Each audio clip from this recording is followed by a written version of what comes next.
Hello बच्चों, तो स्वागत है आप सभी को फिर से मेरे एक नए वीडियो में। तो आज हम लोग यहाँ पर देखने वाले हैं आपके क्लास ट्वेल्थ इंग्लिश के मोस्ट बेबी ऑब्जेक्टिव क्वेश्चन को, वो भी आपके पोइट्री के ऑल चैप्टर का होने वाला है। तो चलिए देखते हैं और सभी क्वेश्चनों को यहाँ पर अच्छी तरीके से समझते चलेंगे हम लोग। तो देखिए यहाँ पर फर्स्ट नंबर क्वेश्चन क्या है, और देखिए यहाँ पर कहा जा सभी बच्चे मतलब कह रहे हैं कि भोजपुरी में गजब लग रहा है सर जी, एक बार उसी प्रकार से पढ़ाइएगा। तो चलिए यहाँ पर भी उसी प्रकार से पढ़ाया जाएगा। देखिए यहाँ पर John Donne has written the poem. John Donne ji जो है, जॉन डन जी उन्होंने किस चैप्टर को लिखा है बच्चों, कौन से पोएम को लिखा है? क्या सॉन्ग ऑफ माई सेल्फ को, and epitaph chapter, sweetest love I do not goes, या फिर द सोल्जर को बच्चों? तो जॉन डन जी जो है वह याद रखेगा मेटाफिजिकल पोइट है, और उन्होंने लिखा था sweetest love I do not go chapter को। किससे बच्चों? तो sweetest love I do not go chapter को। चलिए देखते हैं अगला नंबर क्वेश्चन क्या है कि John Donne is a dash poet. तो यहाँ पर देखिए जॉन डन जी जो है बच्चों वह कौन से पोइट है? तो मेटाफिजिकल पोइट है, याद रखिए। कैसे पोइट है?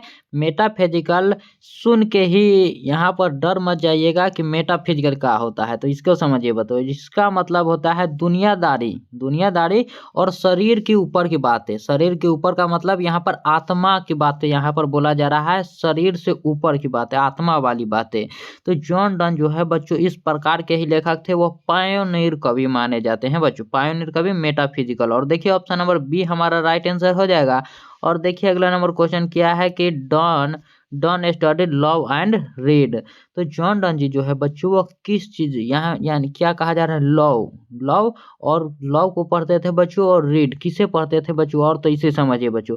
तो ये जॉन डन चाचा जी जो है बच्चों वह एकदम प्रतिभाशाली आदमी थे, यानी कि पढ़नौक तो थे। एक ये बात तो आपको मानना होगा कि पढ़नौक तो थे। इन्होंने बच्चों कानून की पढ़ाई यानी कि लॉ की तो पढ़ाई की ही थी, और उसके साथ साथ ही उन्होंने थियोलॉजी की भी पढ़ाई की बच्चों, धर्मशास्त्र की भी पढ़ाई किए थे।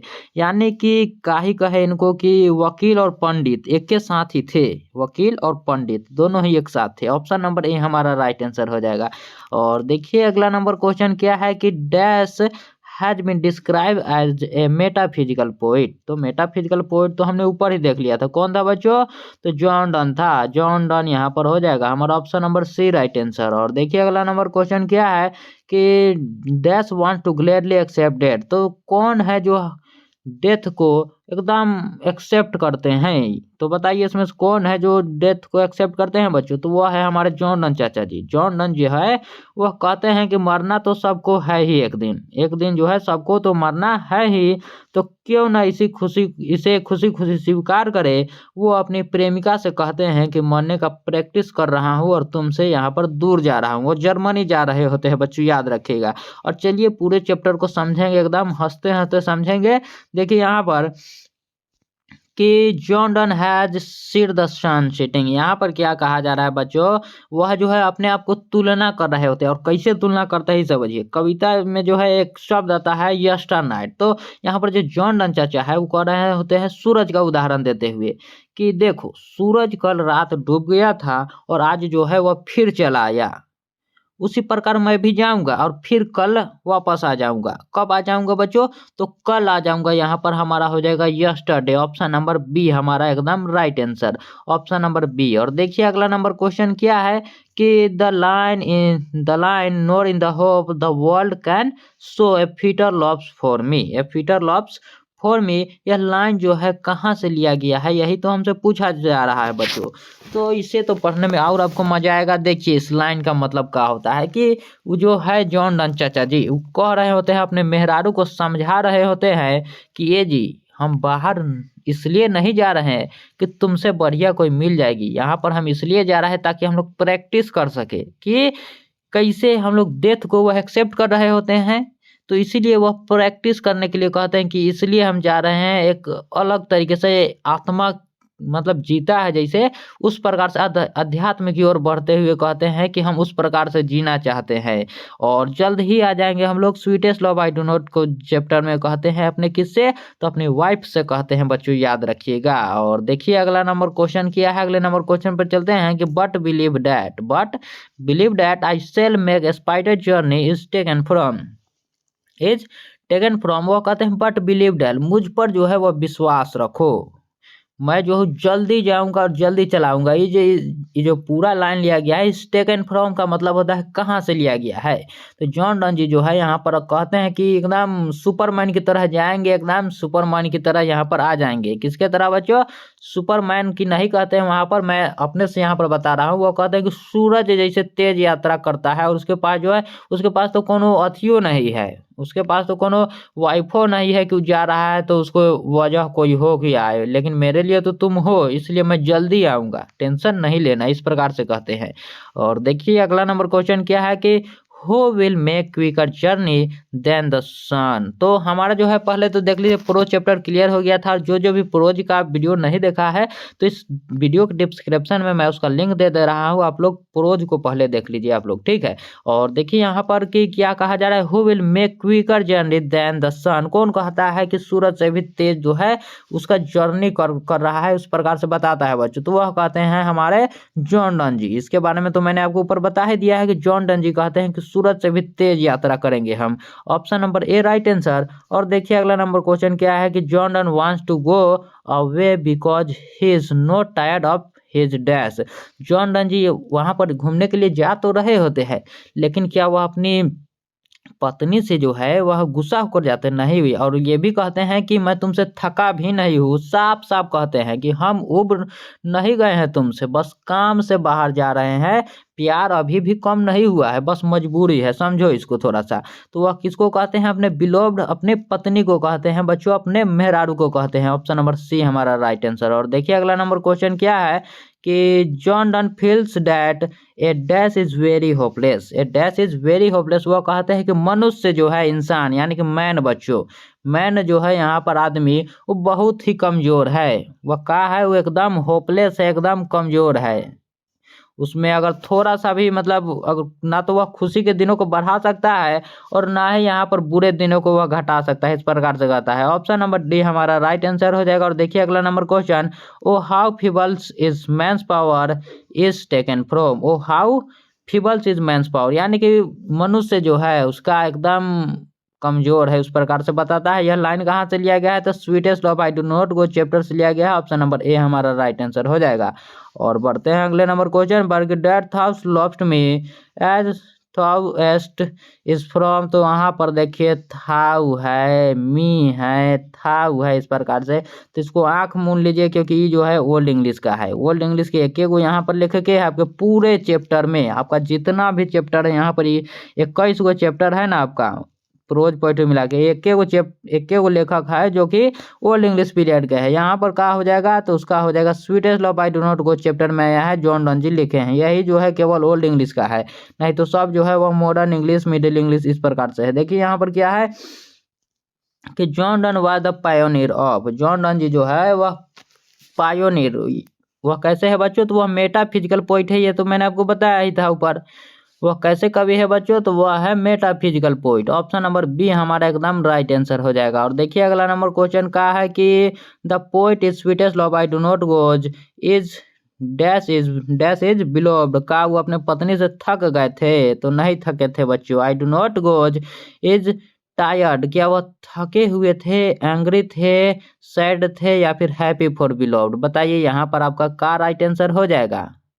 जब वो जा रहे थे तो उनकी प्रेमिका जो है यहाँ पर हिज बिलोव्ड, यानी कि उनकी जो प्रेमिका है वह का हुई थी? तो वह बहुत दुखी थी, यहाँ पर सैड हो जाएगा बच्चों। ऑप्शन नंबर सी एकदम हमारा राइट आंसर है। और देखिए यहाँ पर का अगला नंबर क्वेश्चन है कि John Donne is going to dash living his wife behind. John Donne ji जो है अपनी पत्नी को छोड़कर कहाँ जा रहे थे? तो वह जा रहे थे जर्मनी में। ये क्वेश्चनवा जो है आप एक बार याद करिए लीजिएगा, काहे कि इस बार पूछने का संभावना है, या क्योंकि नया नया प्रश्न पूछा जा रहा है हर साल, और यह जो है अभी तक पूछा नहीं है, तो इस बार चांस है कि पूछ ले आपसे, तो याद रखिए। और देखिए अगला नंबर क्वेश्चन की John Donne things that dash is certain. John Donne जो है वह किसे सर्टेन बताते हैं कि एकदम तय है? तो वह बताते हैं कि मौत जो है वो एकदम अटल है, अटल सत्य वही है, death is certain. Option number A हमारा एकदम राइट आंसर हो जाएगा। और देखिए अगला नंबर क्वेश्चन का है, अगला नंबर क्वेश्चन का आप चल आ चुके हैं हम लोग अगले नंबर चैप्टर पर। तो देखिए हमारा फर्स्ट नंबर चैप्टर खत्म हुआ, जिसमें था बच्चों कितने क्वेश्चन, तो 17 क्वेश्चन थे। तो बताइए आप लोग 17 क्वेश्चन में आपका कितना सही हुआ, और अगर गलत भी हुआ हो तो आपको याद हुआ कि नहीं, क्योंकि मैं जो हूँ पूरा कोशिश कर रहा हूँ आपको कि एक एक क्वेश्चन याद हो जाए, ताकि आपका एग्जाम में एक भी प्रश्न ना छूटे, और चाहे मुझे किसी भी तरह से आपको क्यों ना याद करवाना पड़े बच्चों। तो देखिए अगले नंबर क्वेश्चन पर चलेंगे। क्या है अगला नंबर क्वेश्चन कि Walt Whitman has written the poem. Walt Whitman ji जो है यहाँ पर किस चैप्टर को लिखते हैं वहां पर, तो यहाँ पर समझिए वाल्ट विथमैन जी जो है वह लिखते हैं song of my self chapter को, और इस चैप्टर का नाम में पूरा चैप्टर है song of my self. Song किसके लिए, तो माई सेल्फ यानी कि अपने के लिए ही गाना गाना, अपने के लिए ही, खुद के लिए यहाँ पर गाना गाना। तो याद रखिए खुद के लिए कौन गाना गाते हैं, तो वो गाते हैं वाल्ट विथमैन जी, क्योंकि और आगे क्वेश्चन में पूछा जाता है कि वाल्ट विथमैन जी जो गाना गाया है वो किसके लिए गाए हैं, तो यहाँ पर आप लोग मारिएगा पोइट खुद के लिए ही गाए हैं। आई celebrate myself and sing my self dash is from, यह जो है बच्चों यह लाइन है कि I celebrate myself and sing my self. जब यह लाइन ही शुरू हो रही है कि सेलिब्रेट माई सेल्फ, यानी कि मैं जो हूँ, कविता का नाम ही यहाँ पर वही है कि चाचा जो है कह रहे हैं कि हम खुद में खुशी बनाते हैं, खुद में ही खुशी मनाते हैं, और खुद में यहाँ पर हम लोग गाते हैं। तो कौन कहते हैं, वाल्ट विथमैन जी कहते हैं सॉन्ग ऑफ माई सेल्फ में। याद रखिएगा इसी प्रकार से आपको कई प्रश्न आएंगे। यहाँ पर देखिए लिप सब्सक्राइब जो है यहाँ पर उनकी एक रचना है। लिप सब्सक्राइब जो है बच्चों वाल्ट विथमैन जी की रचना है, और पूछा जा रहा है कि पब्लिश्ड इन, यह कब प्रकाशित हुआ था बच्चों, तो यह प्रकाशित हुआ था 1855 में। कब बच्चों, 1855 में हुआ था, याद रखिएगा। और देखिए अगला नंबर क्वेश्चन क्या है कि Walt Whitman was dash during the civil war. Walt Whitman ji जो है वह सिविल वार के दौरान यानी कि गृह युद्ध के दौरान वह क्या रह चुके हैं बच्चों, तो वह रह चुके हैं वॉल्ट नियर नर्स। क्या, तो वॉल्ट नियर नर्स भी रह चुके हैं बच्चों, याद रखिएगा। यहाँ पर ऑप्शन नंबर सी हमारा राइट आंसर।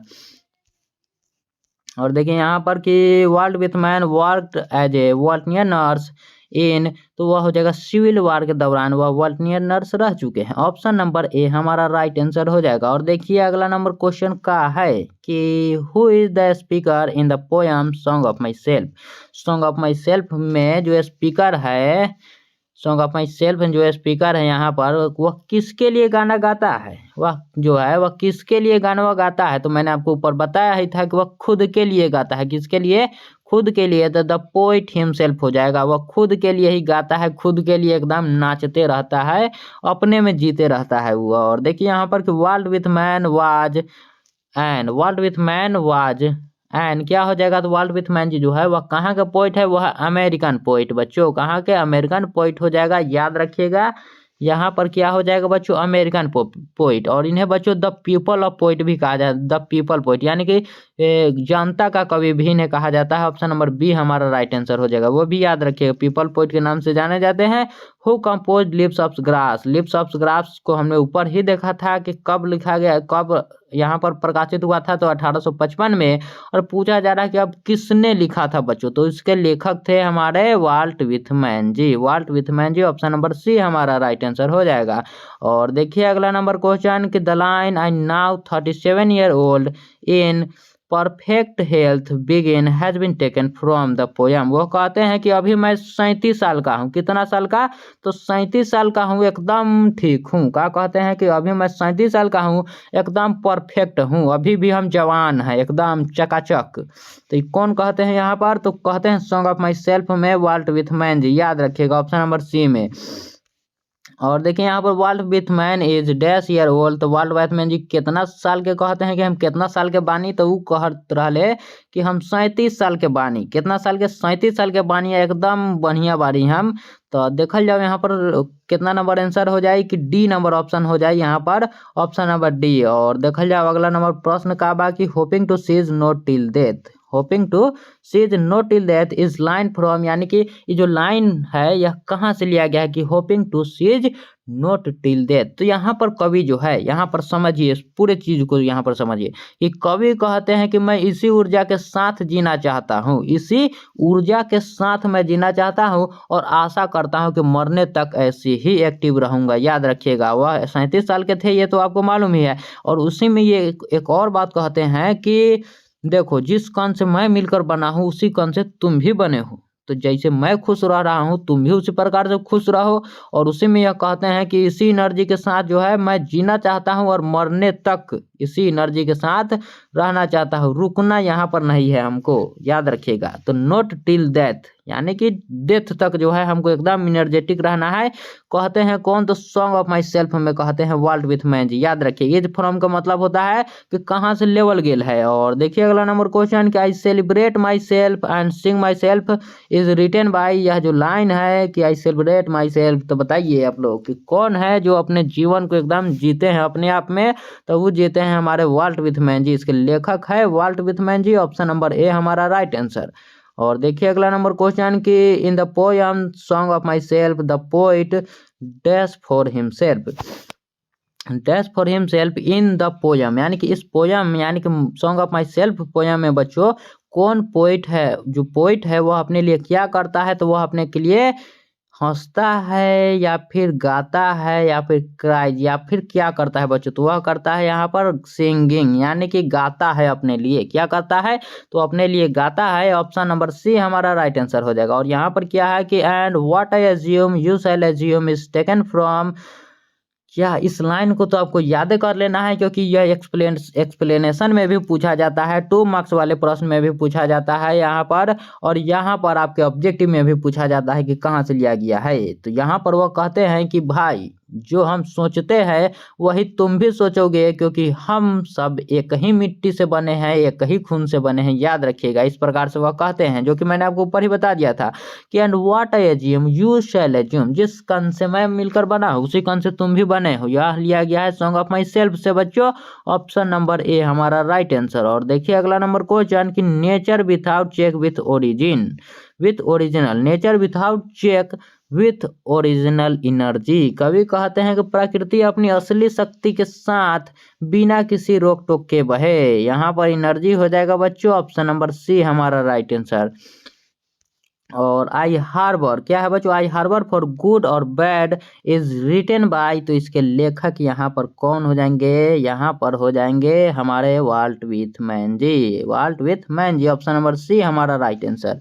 और देखिए यहाँ पर कि dash work include leaves of grass and drum taps, तो देखिए लीव्स ऑफ ग्रास तो आपने देख ही लिया था, और यहाँ पर यह भी देख लीजिए कि ड्रम टैप्स जो है वह भी वाल्ट विथमैन जी की ही रचना है। यहाँ पर किसकी रचना है, तो वाल्ट विथमैन जी की ही रचना है। ऑप्शन नंबर ए एकदम राइट आंसर। एक बार इसको रटिए लीजिए, लीव्स ऑफ ग्रास और ड्रम टैप्स दोनों ही आपसे पूछा जाता है, बात घास की हो चाहे तबला की हो, एकदम लगाना है वाल्ट विथमैन जी। यहाँ पर देखिए अगला नंबर क्वेश्चन क्या है कि I permit to speak at every hazard is taken from, I permit to speak at every hazard is taken from, यहाँ पर क्या हो जाएगा बच्चों, तो सॉन्ग ऑफ माई सेल्फ हो जाएगा। क्या हो जाएगा, यह जो सभी लाइनें हैं यह कहाँ से लिया गया है, तो सॉन्ग ऑफ माई सेल्फ से लिया गया है। और चलिए आगे बढ़ते हैं हम लोग, और आगे बढ़ते ही रहेंगे। यहाँ पर हमारा पहले तो आप लोग ये बता दीजिए कि 18 क्वेश्चन में यहाँ पर आपका कितना सही हुआ, और यहाँ पर आपको समझ में आ रहा है कि नहीं आ रहा है, पहले तो आप लोग ई कमेंट में बताइए। अगर समझ में नहीं आ रहा है तो फिर मैं आपको एक दूसरे तरीका से पढ़ाऊंगा, और अगर समझ में आ रहा है तब तो कोनो बातें नहीं है यहाँ पर। तो बढ़ते हैं अगले नंबर क्वेश्चन पर। अगला नंबर क्वेश्चन और फर्स्ट नंबर क्वेश्चन है यह now the leaves are falling fast का, चैप्टर का नाम है now the leaves are falling fast, इसके लेखक कौन है, और यही हमारा फर्स्ट इसका क्वेश्चन है बच्चों। तो इसको अभी देखते हैं, इसके लेखक कौन है बच्चों, क्या W.H. ऑडेन जी है, क्या T.H. लॉरेंस जी है, या फिर T.S. इलियट जी है, या फिर W.B. ईस्ट जी है, तो यहाँ पर हो जाएगा now the leaves are falling fast के W.H. ऑडेन जी। एकदम आसान है, याद रखे ट्रिक, ट्रिक यहाँ पर याद रखिए एकदम, ऑडेन, ऑडेन क्या रखता है, क्या रखना है, ऑडेन जहाँ लिप्स के बात आए, यहाँ पर now the lips are falling fast, जैसे वहां से पत्ता गिरेगा वो क्या होएगा, उड़ेगा, तो इसे याद रखे उड़े, उड़ेगा यानी कि उड़े, इसको याद रखिए, इसी प्रकार से आप याद रख सकते हैं। और देखिए अगला नंबर क्वेश्चन कि nurses flower will not last is line written by, यह जो है बच्चों उनके पोयम का लाइन है, यह जो है इनके पोयम का लाइन है, जिसमें वो कहते हैं कि पौधा, पेड़ों के जो नीचे होते हैं, जो बड़े बड़े पेड़ों के बगल में देखिएगा तो छोटा छोटा पौधा भी रहता है, पौधों की रक्षा करने वाले फूल भी अब नहीं बचेंगे, पौधों की रक्षा करने वाले फूल भी नहीं बचेंगे। मतलब बुढ़ापा सबको आएगा, कोई भी अमर रहने यहाँ पर नहीं आया है। यह जो है किसी व्यक्ति के या फिर पूरे मनुष्य के बात कहा जा रहा है यहाँ पर, उस पर आधारित यह रचना करते हैं बच्चों। कौन? तो W.H. ऑडेन जी यहाँ पर, वो भी पेड़ की ओर इशारा करते हुए, याद रखिएगा। और देखिए अगला नंबर क्वेश्चन कि leaves of grass is collection of the poem. Leaves of grass पूछा जा रहा है, तो यह हो जाएगा वाल्ट विथमैन जी की, वाल्ट विथमैन जी की यहाँ पर हो जाएगा। और देखिए अगला नंबर क्वेश्चन क्या है कि the line and the palms go rolling on is from, बच्चों यहाँ पर जो कहा जा रहा है कि पाम्स, मतलब पाम्स का मतलब क्या होता है कि बच्चा लोगों की गाड़ी, बच्चा जो लोगों होता है ना, इस प्रकार से हम लोग जैसे लड़का थे तो ऐसे हमारा गरिया हुआ आता था खेलने वाला, यहाँ पर एगो चक्का रहता था, यहाँ दो चक्का रहता था, तो उसी प्रकार का जो गाड़ी आता है उसी को दिखाते हुए कहते हैं कि देखिए ये जो जिंदगी की गाड़ी है यहाँ पर कैसे आगे चलता रहता है, इस प्रकार से वह बताते हैं बच्चों। तो क्या हो जाएगा? Now the leaves are falling fast में बताते हैं, क्योंकि यहाँ पर कहा जा रहा है एज फ्रॉम, माने कहाँ से लेवल गेल है। और देखिए अगला नंबर क्वेश्चन कि the line and the Nightingale is dumb is taken from. इसी चैप्टर में एक बात आता है कि Nightingale is dumb and angel will not come, आगे का यह लाइन है, याद रखिएगा, जिसमें कहा जाता है कि बुलबुल जो है अब वह चुप हो गया है, और यहाँ पर जो भगवान के दूत है अब वो भी अब नहीं आएंगे, अब वो भी अब नहीं आएंगे। इस प्रकार से कहते हैं कि बुढ़ापे में इंसान की आवाज़ जो है वह एकदम गायब हो गया है, इस प्रकार से कहा जाता है। और देखिए यह लाइन लिया गया है now the lips are falling fast से, ऑप्शन नंबर सी हमारा राइट आंसर हो जाएगा। और देखिए who run scolding for their food in now the lips are falling fast, now the lips are falling fast, तो यहाँ पर हो जाएगा बच्चों ट्रोल्स। क्या हो जाएगा? ट्रोल्स, ट्रोल्स हमारा ऑप्शन नंबर ए हमारा राइट आंसर हो जाएगा। और देखिए अगला नंबर क्वेश्चन कि now the lips are falling fast talks about the dash of human life, dash the human life, इस कविता में वह क्या कहते हैं इसे समझिए। ये जो यहाँ पर W.H. ऑडेन चाचा जी जो है वो कहते हैं कि बहुत दुखी है, वह जो है वह कहते हैं वो इंसान की कुंठा के बारे में बात करते हैं, याद रहे कुंठा मतलब समझ रहे हैं ना। इसे इंसान चाहता है कि बहुत कुछ है पर बुढ़ापा जो है वह सब छीन लेता है, सब छीन लेता है, यहाँ पर हो जाएगा whom about the frustration of life, याद रखिएगा। और देखिए ऑप्शन नंबर ए यहाँ पर राइट आंसर। और बढ़ते हैं अगला नंबर क्वेश्चन पर कि हु इज डम, कौन है जो डम है now the lips are falling fast में, तो डम है नाइटिंगेल, डम है नाइटिंगेल। और पूछा जाए कि हु विल नॉट कम, कौन जो है अब नहीं आएगा, तो यहाँ पर लगाइएगा आप लोग एंजल, लेकिन पूछा जा रहा है डम के बारे में तो यहाँ पर नाइटिंगेल को लगाएंगे। और देखिए अगला नंबर क्वेश्चन कि for Auden poetry was a dash, तो ऑर्डन के अनुसार जो है यहाँ पर पोइट्री जो है एकदम सीरियस गेम है, कैसा गेम है, तो एकदम सीरियस गेम है, ऑप्शन नंबर सी हमारा राइट आंसर।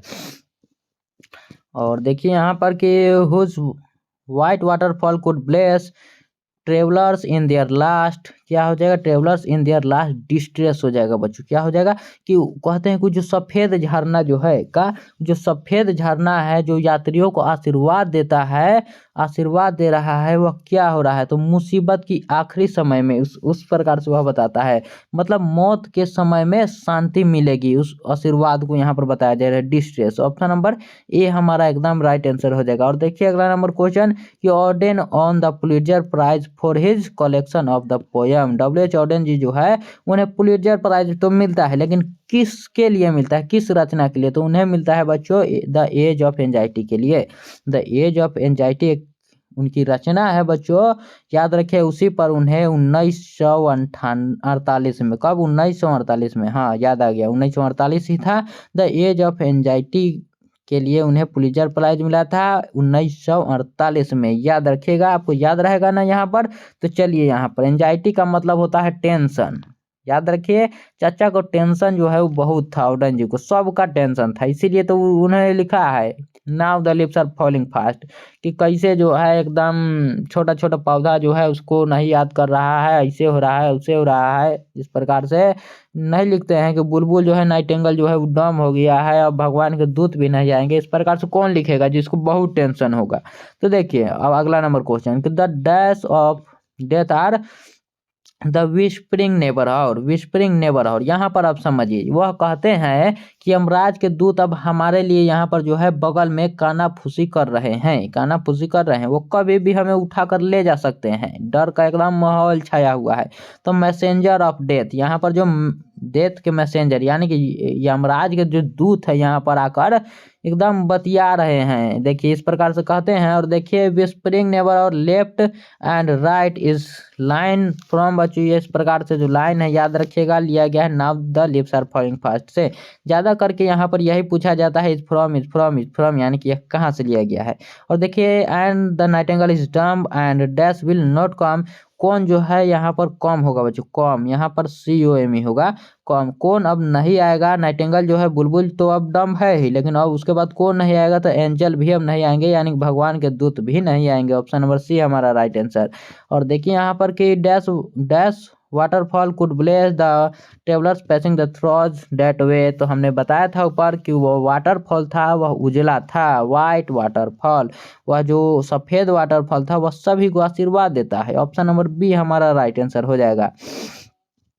और देखिए यहाँ पर कि the falling of dash refer to the speedy arrival of death, speedy arrival of death बच्चों यहाँ पर हमारा आंसर समझिए यह क्या हो जाएगा, तो यहाँ पर हमारा हो जाएगा बच्चों लिप्स, लिप्स जो है वह पत्ता जो है बच्चों वह क्या हो रहा है, गिरना, असल में गिरना चालू कर दिया है। यह असल में क्या है, तो यह जो इशारा है यह इशारा करता है मौत की ओर, अब बहुत तेजी से मतलब मौत जो है वह आ रही है लोगों की, इस प्रकार से जो कवि है वह बताते हैं। ऑप्शन नंबर A हमारा यहाँ पर राइट आंसर हो जाएगा। और देखिए यहाँ पर कि nurses to the grave are gone is from, nurses to the grave, grave का मतलब क्या होता है, तो वही होता है कब्र, याद रखिएगा कब्र। तो वह कहते हैं कि जो फूल नर्सेस, नर्सेस वहाँ के छोटे छोटे पौधे में जो होते हैं, छोटा छोटा पौधा उसे कहा जाता है, याद रखिए छोटे छोटे जो पौधे रक्षा करते थे वो भी अब कब्र में चले गए हैं, इस प्रकार से वहां पर कहा जाता है। Now the lips are falling fast से, याद रखिए यानी कि अब बचाने वाला कोई भी नहीं बचा है। Option number C right answer. इस प्रकार से लेखक जो है वह रचना करते हैं। देखिए यहाँ पर कि WH Auden won the dash prize in 1948, तो मैंने आपको ऊपर बताया था कि 1948 में उन्हें पुलित्जर प्राइज मिलता है, किसके लिए, तो द एज ऑफ एंजाइटी उनकी एक रचना है उसके लिए मिलता है।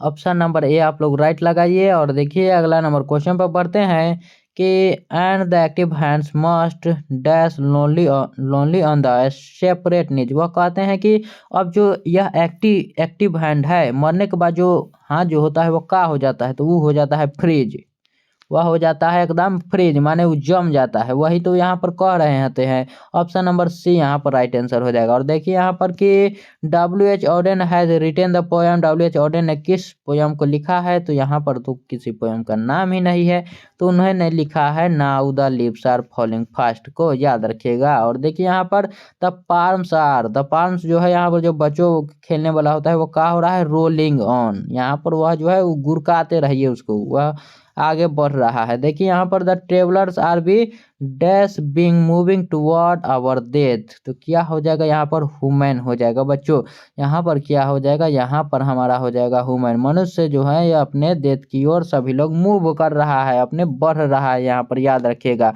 और देखिए यहाँ पर कि human life is not better than, क्या हो जाएगा, डेथ, मनुष्य का जो जीवन है, मनुष्य का जो जीवन है वह मृत्यु से अच्छा नहीं है, इस प्रकार से वह बताते हैं एकदम। और देखिए बच्चों अगला नंबर क्वेश्चन क्या है, अगले नंबर क्वेश्चन पर चलते हैं कि trees shed their leaves in बच्चों हो जाएगा ऑटम हो जाएगा, मतलब क्या, यहाँ पर जो लिप्स है, लिप्स जो है यानी कि पत्ते जो है अपने पेड़ से वह झड़ रहे हैं, वह किस सीजन में झड़ते हैं बच्चों, ऑटम सीजन में झड़ते हैं, पतझड़ में वही तो झड़ेंगे ना, पतझड़ में ही तो किसी भी पेड़ का पत्ता झड़ेगा।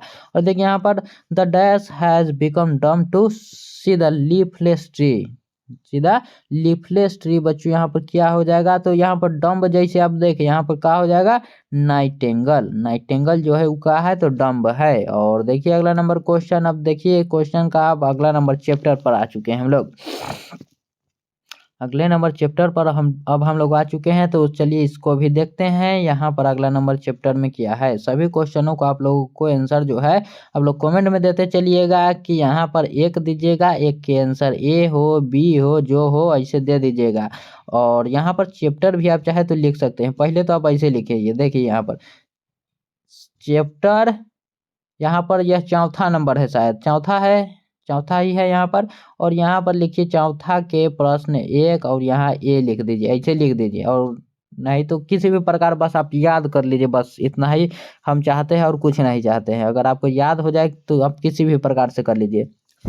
और देखिए यहाँ पर कि John kit has written the poem, John kit ने बच्चों यहाँ पर किस पोयम को लिखा है, तो आप लोग बताइए कि जॉन किट जो है वह किस पोयम को उन्होंने लिखा है। तो वह हो जाएगा बच्चों, जॉन किट जो है वह ऑड टू ऑटम चैप्टर को लिखा है, ऑड टू ऑटम को याद रखिएगा, पतझड़। ऑटम जो है एक प्रकार का सीजन होता है बच्चों, और ऑड जो है यह एक प्रकार का पोयम जो है यह ऑड है। पूछा भी जाता है कि ode to autumn ode to autumn जो है वह क्या है, तो वह एक प्रकार का ऑड है बच्चों। और देखिए यहाँ पर अगला नंबर क्वेश्चन कि autumn is A season of मिलो डैश, तो यहाँ पर क्या हो जाएगा, ऑटम जो सीजन है वह कैसा है बच्चों, तो वह फलों से भरा हुआ है, फ्रूटफुलनेस हो जाएगा बच्चों। ऑप्शन नंबर सी यहाँ पर राइट आंसर, फ्रूटफुलनेस। और देखिए अगला नंबर क्वेश्चन क्या है, यहाँ पर थोड़ा सा ऑप्शन भी कट गया है, तो इसके लिए आप थोड़ा सा क्षमा कीजिएगा, क्योंकि थोड़ा प्रॉब्लम हो जाता है, यहाँ पर अकेले करना पड़ता है सब। Autumn starts with the departure of dash season, autumn जो है वह किस सीजन के समाप्त होने के बाद जो है यहाँ पर वह शुरू होता है, यही हमसे पूछा जा रहा है। तो वह हो जाएगा बच्चों समर। समर जैसे ही टाटा बाय बाय बोलता है उसी वक्त जो है यहाँ पर ऑटम जो है चला आता है, ऑटम जो है वह चला आता है, जैसे ही कौन समर बोले। चूंकि वह शायद आपको दिख ना रहा हो तो इसलिए मैं यहाँ पर लिख देता हूँ समर। समर गर्मी के सीजन जैसे ही यहाँ से जाता है उसी प्रकार से एंट्री मारता है, एकदम वही धुरंधर वाले स्टाइल में। धुरंधर फिल्म का तो अभी खूब चल रहा है, उसका अभी देखे ही होंगे, वहां पर का नाम था उसका रहमान, या रहमान। तो देखें जॉन किट इज फ्रॉम, तो जॉन किट जो है बच्चों वह कहाँ के रहने वाले हैं, तो वह है रहने वाले ब्रिटेन के।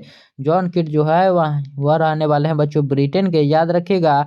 और देखिए अगला नंबर क्वेश्चन क्या है, अगले नंबर क्वेश्चन पर चलते हैं कि kit was a dash poet, John kit जो है वह कैसे पोइट है बच्चों, तो याद रहे वह जो है वह रोमांटिक पोइट है, वह जो है वह रोमांटिक पोइट है। ऑप्शन नंबर ए हमारा राइट आंसर हो जाएगा। और देखिए अगला नंबर क्वेश्चन कि the B with Apple the most cottage tree is from बच्चों, वह कहाँ से लिया गया है पूछा जा रहा है। यह जो लाइन है यह जो पूरा लाइन है बच्चों, जहाँ बात किया जा रहा है कि सेब से लद दिया जाएगा मधुमक्खी, और पेड़ों की बात यहाँ पर आ रहा है बच्चों, आप लोग लगा दीजिए कि ऑड टू ऑटम से यह लिया गया है। और देखिए अगला नंबर क्वेश्चन क्या है कि conspiring with him how to load and bless is taken from, वहाँ पर जो है ऑटम जो है बच्चों, ऑटम सीजन वह सूरज से, ऑटम जो है बच्चों वह सूरज से यहाँ पर बात कर रहा था कि चलो अब हम लोग मिलकर पूरे पेड़ों पर यहाँ पर फलों को लाद देते हैं, इस प्रकार से वह बात कर रहा था।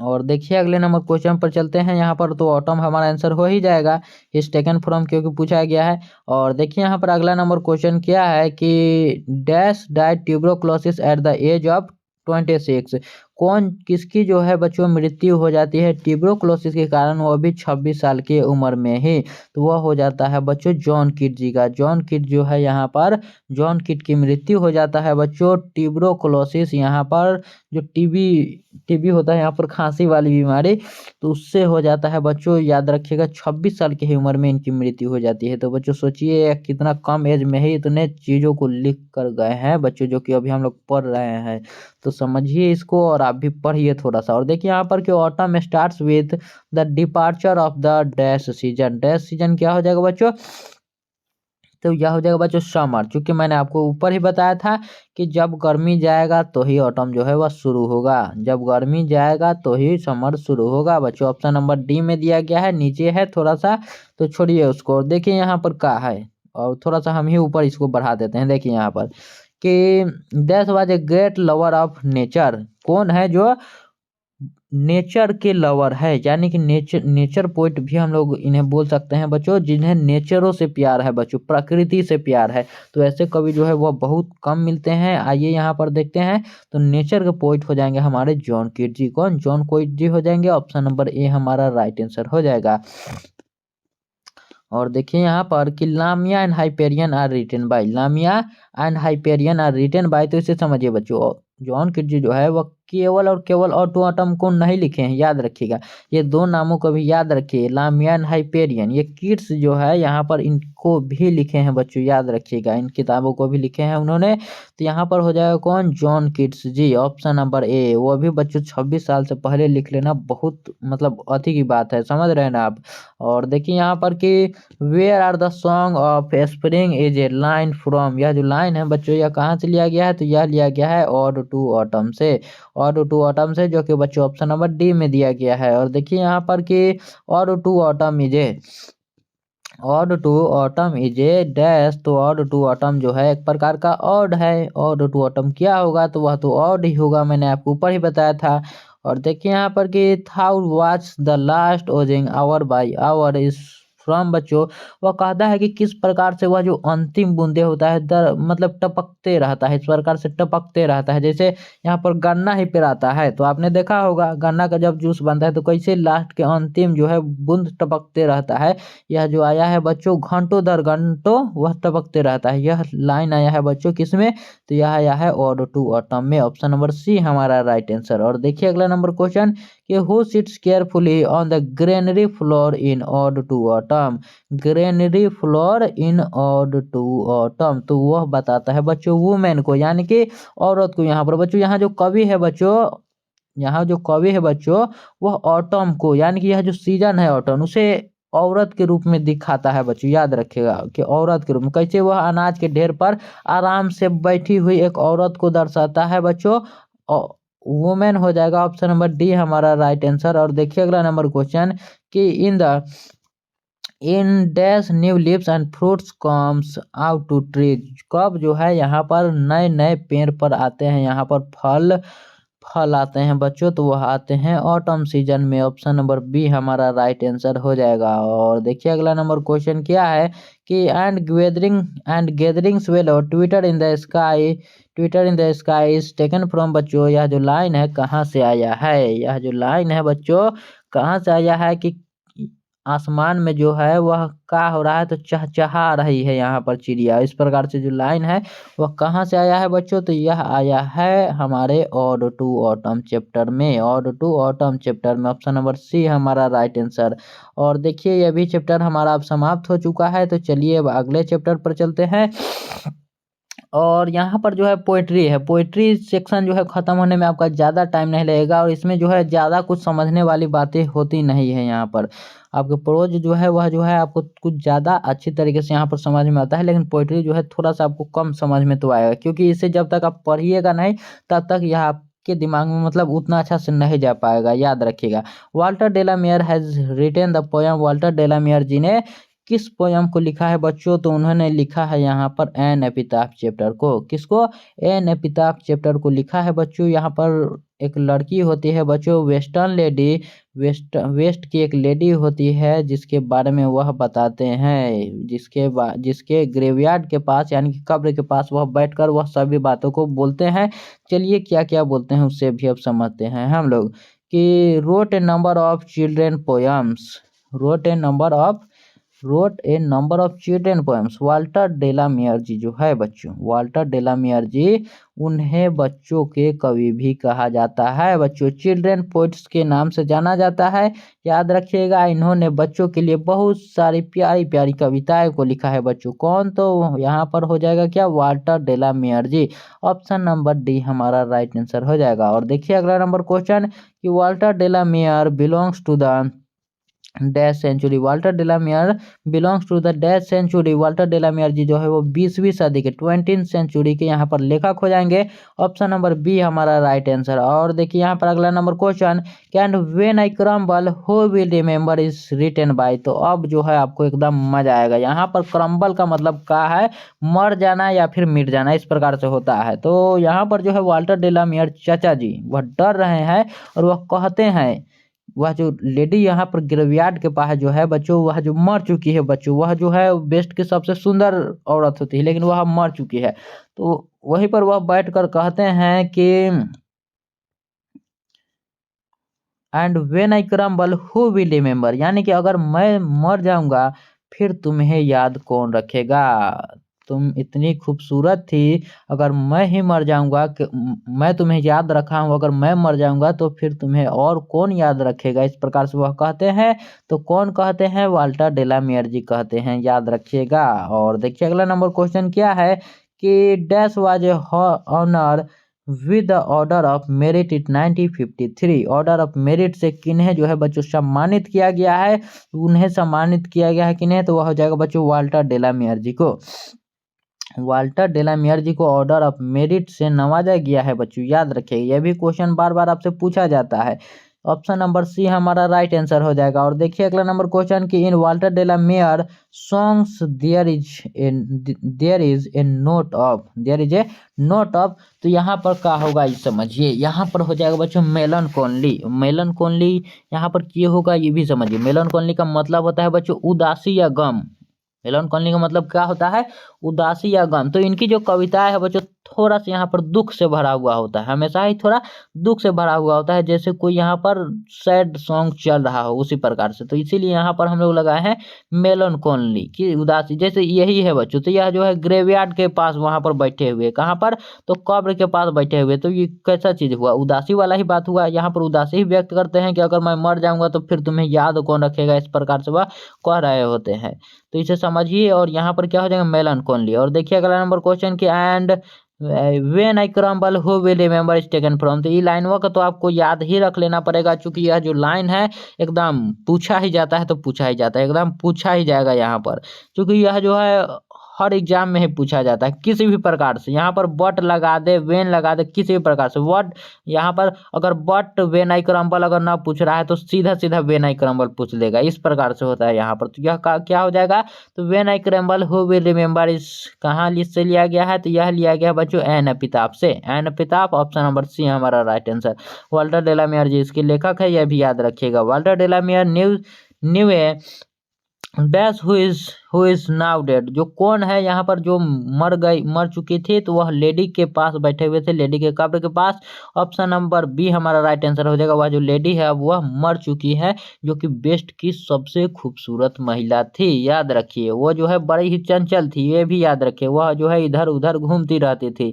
देखिए the lady who is dead lies in the dash. तो क्या हो जाएगा बच्चों ग्रेव। हुआ जो है ग्रेव के पास बैठे हुए थे, यानी कि कब्र के पास बैठे हुए थे बच्चों। यहाँ पर याद रखिए कहाँ बैठे हुए थे, तो ग्रेव के पास बैठे हुए थे, याद रखिएगा। ऑप्शन नंबर बी हमारा राइट आंसर हो जाएगा। और देखिए यहाँ पर अगला नंबर क्वेश्चन की light of step and hot was see taken from. कवि जो है, कवि वहां पर कह रहे हैं कि लेडी जो है वो बहुत चंचल थी, वह इधर उधर घूमती रहती थी। क्या करती रहती थी, तो इधर उधर वह घूमती रहती थी। और यहाँ पर पूछा जा रहा है कि यह जो लाइन है इस टेकन फ्रॉम, यह जो लाइन है वह कहाँ से लिया गया है, तो वह हो जाएगा एन एपिताफ चैप्टर से लिया गया है। ऑप्शन नंबर सी हमारा राइट आंसर। और देखिए यहाँ पर can when I crumble who will remember. अगर मैं मर जाऊंगा तो तुम्हें कौन याद रखेगा, उस लेडी के बारे में वो कहते हैं।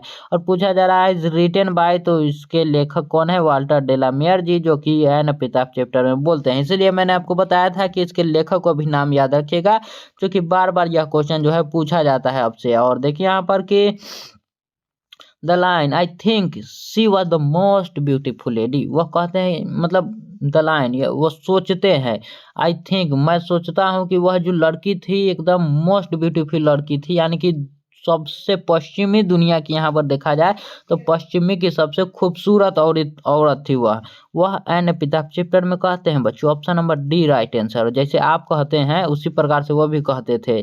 और देखिए यहाँ पर कि Walter de la Mare make us aware the dash. तो यहाँ पर हो जाएगा बच्चों in human condition of modern life. क्या हो जाएगा बच्चों? In human condition of modern life. वह कहते हैं कि आधुनिक जीवन की अमानवीय स्थिति के बारे में वह बताते हैं। वह दिखाते हैं कि दुनिया कितनी बदल गई है और लोग जो है वह पुरानी यादों को भूल रहे हैं। जैसे वो कहते हैं ना कि अगर मैं मर जाऊंगा तो तुम्हें कौन याद रखेगा, इस प्रकार से वह बताते हैं कि अब जो है वह तुम्हें कोई भी याद नहीं रखा है मेरे अलावा। और देखिए यहाँ पर कि Walter de la Mare was born in the year. Walter de la Mare ji की जन्म वह कब होता है बच्चों? तो 1873। याद रखिए 1873। ऑप्शन नंबर सी हमारा राइट आंसर हो जाएगा। और ऐसे तो आपसे ज़्यादातर यहाँ पर डेट वाले प्रश्न नहीं पूछे जाते हैं इंग्लिश में, फिर भी आप लोग याद रखिएगा 1873। और पूछे भी जाते हैं तो कुछ कुछ लोगों को पूछे जाते हैं, जैसे इनका ही देख लीजिए यहाँ पर, तो उनका पूछा जाता है in which poem does the poet express his sad feeling for a beautiful lady. जो यहाँ पर एक ब्यूटीफुल लेडी के बारे में वो बताते हैं किस चैप्टर में? तो एन एपिटाफ चैप्टर में। Option number C. जैसे यहाँ पर लेडी उडी के बात आए, ब्यूटीफुल लेडी के, तो आप लोग आंख मूंद कर एन एपिटाफ चैप्टर लगा दीजिए। और देखिए who wrote the piece why I am not a Christian. तो यह तो यहाँ पर आ गया है प्रोज चैप्टर का। तो इसके लेखक तो है हमारे बर्ट्रैंड रसल जी। वही बर्ट्रैंड रसल जो कि फिलोसफर, हिस्टोरियन और मैथमेटिशियन तीनों ही रह चुके हैं, और जिन्होंने आइडियाज डेटा पर हेल्प माइंड चैप्टर को लिखा है बच्चों। तो यहाँ पर आ चुका है भूल से यह क्वेश्चन यहाँ पर आ गया है पोइट्री में, तो इसे छोड़िए, फिर भी इसका आंसर मैंने आपको बता दिया। देखिए how where rare it be and when I crumble who will remember. अब कितनों कुछ कर लीजिए, बाकी ये जो लाइनवा है वो अबे करेगा कि and when I crumble who will remember. यहाँ पर अगर लग जाए इज फ्रॉम, तो आप लोग आंख मुनिए और लगाइए एन एपिटाफ चैप्टर पर। Option number C right answer. और देखिए ये भी चैप्टर जो है हमारा समाप्त हो चुका है, यहाँ पर समाप्त हो चुका है। तो चलिए बढ़ते हैं अगले नंबर चैप्टर पर हम। तो हमारा इस चैप्टर का नाम था द सोल्जर। क्या है बच्चों? तो इस चैप्टर का नाम है द सोल्जर, जिसके लेखक है रूपर्ट ब्रूक जी। याद रखिएगा सोल्जर के लेखक कौन है? रूपर्ट ब्रूक जी है, याद रखिएगा। और यहाँ पर हमारा आंसर हो जाएगा रूपर्ट ब्रूक जो है सोल्जर चैप्टर के लेखक है, द सोल्जर का। और यह एक बच्चों वार पोयम है, यह भी याद रखिएगा। यह जो है बच्चों रूपर्ट ब्रूक जी इंग्लैंड से है, इंग्लैंड से ही बच्चों वह युद्ध लड़ रहे होते हैं, यह भी याद रखिएगा। यहाँ पर इंग्लैंड हो जाएगा। और चलिए चलते हैं क्वेश्चन में, अगले नंबर क्वेश्चन में। The soldier is a dash poem. The soldier जो है बच्चों यह एक प्रकार का वार पोयम है। यह कैसा है पोयम बच्चों? यह एक प्रकार का वार पोयम है। और इसे याद रखने के लिए क्या कर सकते हैं? तो सोचिए सोल्जर है तो सोल्जर की बात क्या होगा? क्या हम लोग किचन की बात थोड़े करेंगे सोल्जर में? क्या किचन में काम थोड़ी करेगा सोल्जर जो है वह वार करेगा बच्चों, वह युद्ध ही करेगा। ऑप्शन नंबर बी हमारा राइट आंसर। और देखिए अगला नंबर क्वेश्चन की a pulse in the internal mind is from. तो इसके लेखक कौन है? इसके इस फ्रॉम का मतलब क्या है बच्चों? यह कहाँ से लिया गया है और इसके लिखने वाले कौन है? ये तो बच्चों देखिए यहाँ पर ये जो लाइन है, जैसे ही एग्जाम में दिखे आपको कौन सा, तो a pulse is the eternal mind, ये जैसे दिखे आप लोग याद कीजिएगा द सोल्जर को। किसे याद कीजिएगा? द सोल्जर को याद कीजिएगा और द सोल्जर पर टिक कीजिएगा। और देखिए यहाँ पर कि Rupert Brooke reputation as a poet rest on dash war sonnets यहाँ पर पूछा जा रहा है बच्चों। तो यहाँ पर देखिए रूपर्ट ब्रूक जी जो है बच्चों, इसमें पूरा देखा जाए तो यह उनकी जो रचना है यह एक प्रकार का सोनेट है। सोनेट जो होता है वह कितने लाइन का होता है आगे देखेंगे। और रूपर्ट ब्रूक जो है यहाँ पर पांच सबसे फेमस वार सोनेट लिखे थे, याद रखिएगा। यहाँ पर पूछा जा रहा है कितने सोनेट्स लिखे थे, तो बच्चों 5 सोनेट्स लिखे थे, याद रखिएगा। यहाँ पर हमारा आंसर हो जाएगा ऑप्शन नंबर ए, जो कि 5 दिया गया है, 5 दिया गया है बच्चों। और देखिए अगला नंबर क्वेश्चन कि the term council in the soldier stands for. यहाँ पर जो द सोल्जर में कॉन्सिल वर्ड आया है वह कहाँ स्टैंड करता है, मतलब इसका मतलब क्या है, यही हमसे पूछा जा रहा है। तो कॉन्सिल्ड का मतलब होता है छुप जाना या फिर दफन हो जाना, जैसे हम लोग रिमोट सोफे के नीचे नहीं, यहाँ पर कर देते हैं कि हिडन कर देते हैं, यानी कि नुका देते हैं, इसी प्रकार से छुप जाना इसे हम लोग कर सकते हैं।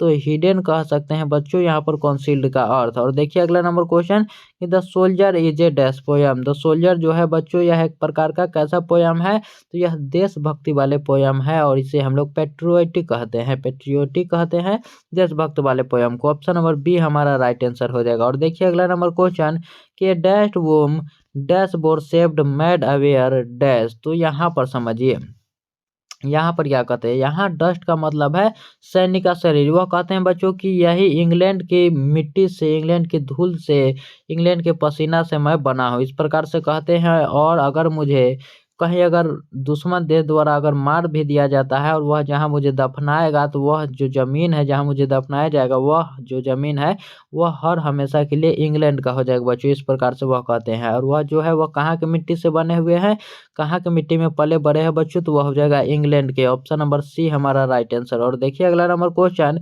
कि my tongue every dash of my blood from from this soil this air, from this soil this air. बच्चों वह कहते हैं कि मैं वही के कण से बना हूँ। यहाँ पर क्या कहा जा रहा है, यहाँ पर तो फर्स्ट बात देखिए एटम हो जाएगा, एवरी एटम, यानी कि एक एक कण से, इंग्लैंड के एक एक कण से बना हूँ। वहाँ का जो कतरा कतरा जो हमारा खून है वही का है, सॉइल वहाँ का मिट्टी, वहाँ का हवा वही का है, सब कुछ, इस प्रकार से वह कहते हैं। ऑप्शन नंबर बी हमारा राइट आंसर हो जाएगा, उसी से मैं मिलकर बना हूँ। रूपर्ट ब्रूक प्रेसेस, यहाँ पर क्या हो जाएगा, रूपर्ट ब्रूक जो है बच्चों वह कहाँ के है, इंग्लैंड के है, याद रखिएगा। और देखिए अगला नंबर क्वेश्चन कि who has compose the poem the soldier.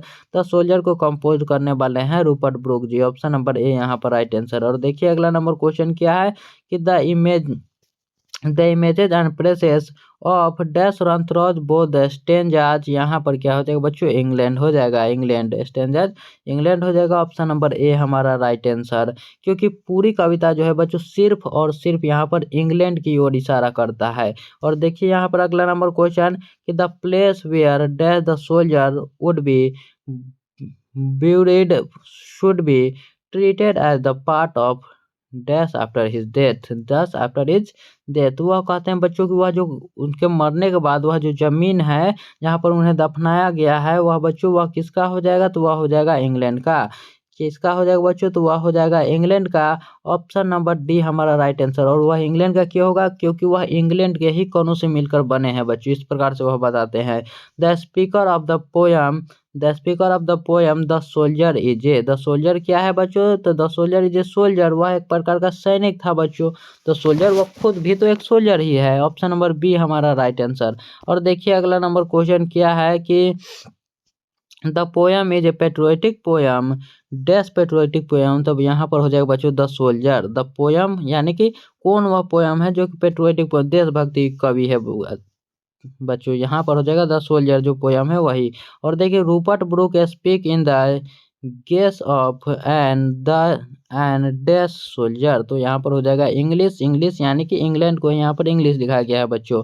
और देखिए अगला नंबर क्वेश्चन कि the dust stand from the dust stand for the, क्या हो जाएगा बच्चों, सोल्जर। क्या हो जाएगा बच्चों, यहाँ पर सोल्जर हो जाएगा। यहाँ पर धूल का मतलब यहाँ पर सोल्जर के शरीर को बताया गया है। और देखिए यहाँ पर कि the poet the soldier is depicting the miseries of, depicting the miseries of, क्या हो जाएगा बच्चों, war. Depicting the miseries of war, यहाँ पर सिर्फ और सिर्फ वार की बातें हो रही है, युद्ध की बातें हो रही है।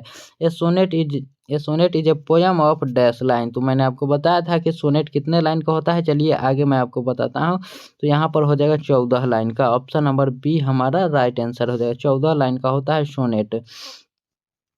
और देखिए अगला नंबर क्वेश्चन क्या है, अगला नंबर क्वेश्चन है कि if I should die think only this my miss taken from. तो यहाँ पर हो जाएगा बच्चों द सोल्जर। यहाँ पर भी जब भी देखिए आपको इस प्रकार से वर्ड द सोल्जर को लगाइए और आगे बढ़ जाइए। देखिए a pulse in the internal mind, इसे मैंने आपको ऊपर ही बोला था कि इसे याद ही कर लीजिए कि pulse in the internal mind no less is written by, तो रूपर्ट ब्रूक हो जाएगा, रूपर्ट ब्रूक बच्चों। ऑप्शन नंबर डी हमारा राइट आंसर। और बढ़ते हैं अगले नंबर क्वेश्चन पर कि the line in heart at peace under an English heaven is taken from, वह क्या कहते हैं कि इंग्लिश हेवन, यहाँ पर वह क्या कह रहे हैं बच्चों, तो वह कह रहे हैं कि वह कह रहे हैं कि जहाँ मुझे दफनाया जाएगा, तो इंग्लिश हेवन मतलब जहाँ उन्हें दब इंग्लैंड की बात किया जा रहा है, तो वह किसका हो जाएगा, इंग्लैंड का हो जाएगा। वह द सोल्जर में कहते हैं option number B right answer. और देखिए अगला नंबर क्वेश्चन कि रूपर्ट ब्रूक रिमेंबर एज ए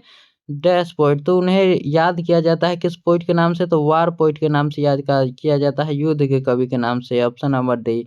और her sight and sound dreams happy as her day is taken from the soldier, option number C right answer. और देखिए यहाँ पर कि the soldier in the poem the soldier poem में soldier क्या है बच्चों, तो यह जो है बच्चों इंग्लिश पोइट है, यानी कि इंग्लैंड का रहने वाला है। और देखिए यहाँ पर केवल इंग्लैंड की ही बात हुई है और युद्ध की बात हुई है, ये इतना बस आप याद रखिए। और देखिए अगला नंबर चैप्टर क्या है, अगले नंबर चैप्टर पर अब हम लोग आ चुके हैं, तो चलिए इसे भी अब हम लोग देख लेते हैं। चैप्टर का नाम क्या है बच्चों, तो इसका नाम आपका हो जाएगा Macavity the mystery cat. Macavity the mystery cat जो कि टी.एस. इलियट द्वारा लिखा गया है। याद रखिएगा, यह पूछा जाए आपसे कि कहाँ से लिया गया है, तो ओल्ड पोजम बुक से लिया गया है। कहाँ से बच्चों, तो old old cat of possum book, ऐसे ही कुछ नाम था उसका। चलिए आगे उसको भी बताएंगे। अगला नंबर क्वेश्चन क्या है हमारा कि who was born in the USA but eventually settled in England, यानी कि कौन जो है जन्म तो यूएसए में होता है उनका, लेकिन बाद में जाकर इंग्लैंड में वो सेटल हो जाते हैं, तो वह थे बच्चों टी.एस. इलियट जी। कौन थे बच्चों, टी.एस. इलियट जी थे, याद रखिएगा। और देखिए अगला नंबर क्वेश्चन कि T S. Eliot is a dash poet, तो टी.एस. इलियट जो है बच्चों 20th सेंचुरी के यानी कि मॉडर्न जमाने के थे, याद रखिए 20th सेंचुरी के, ऑप्शन नंबर ए हमारा राइट आंसर हो जाएगा। और देखिए यहाँ पर कि according to Eliot Macavity is the dash of crime, Macavity जो है बच्चों वह उसे किस क्राइम के लिए बोला गया है, उसे बच्चों बोला गया था नेपोलियन ऑफ क्राइम। बच्चों याद रखिएगा, जैसे युद्ध में नेपोलियन का नाम चल रहा था, वैसे ही क्राइम के दुनिया में मैकेविटी का बच्चों इसे नेपोलियन ऑफ क्राइम भी कहा गया है, ऑप्शन नंबर बी हमारा राइट आंसर हो जाएगा।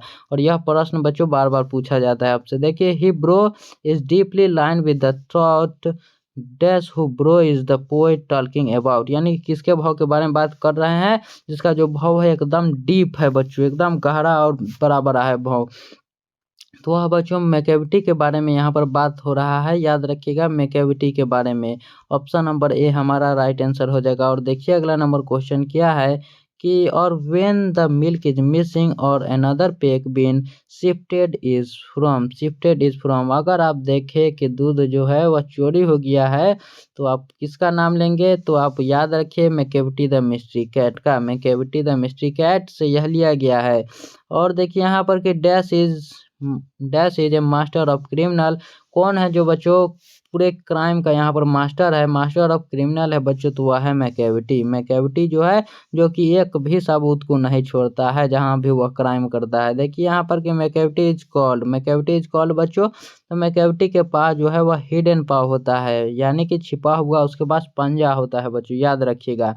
और वो जब वह कांड करता है बच्चों, कांड करके वह गायब हो जाता है और एक भी सुराग नहीं छोड़ता है, यह भी याद रखिएगा, ऑप्शन नंबर ए हमारा राइट आंसर।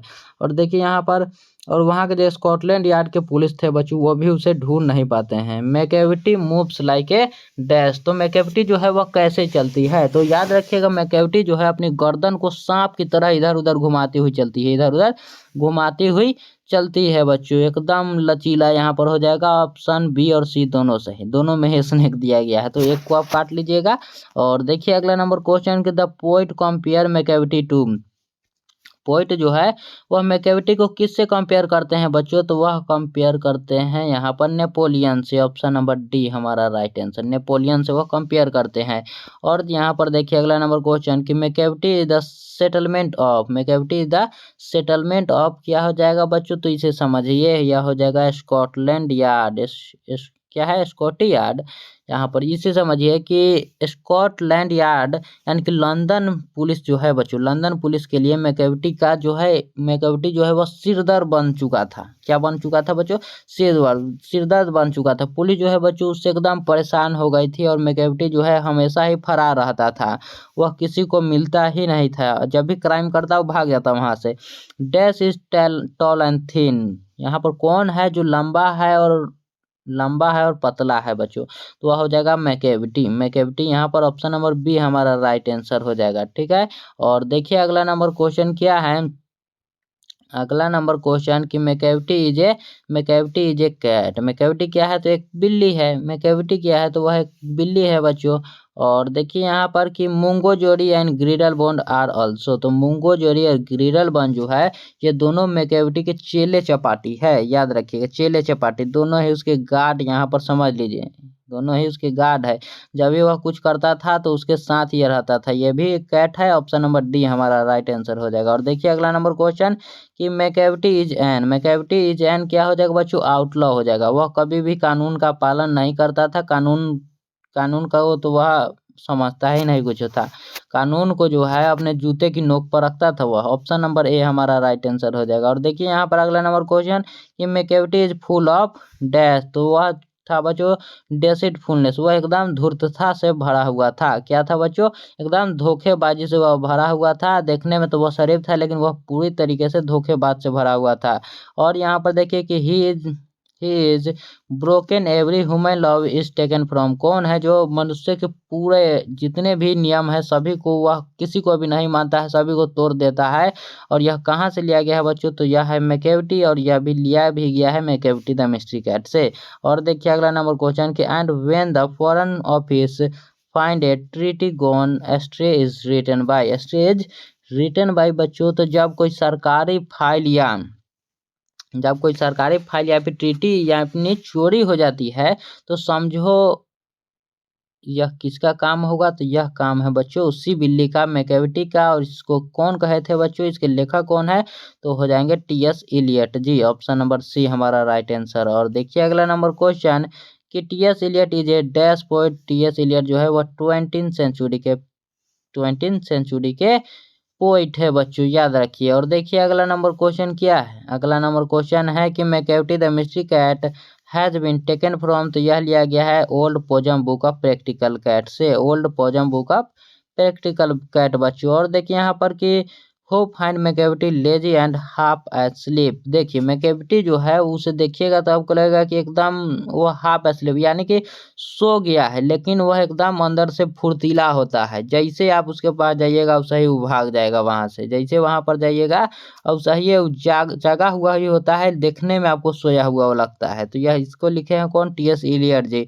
और देखिए यहाँ पर अगला नंबर क्वेश्चन कि according to T S. Eliot Macavity जो है वह मास्टर ऑफ क्राइम है बच्चों, मास्टर क्रिमिनल है। ऑप्शन नंबर ए हमारा राइट आंसर हो जाएगा। वह मामूली क्रिमिनल नहीं है बल्कि वह मास्टर क्रिमिनल है बच्चों।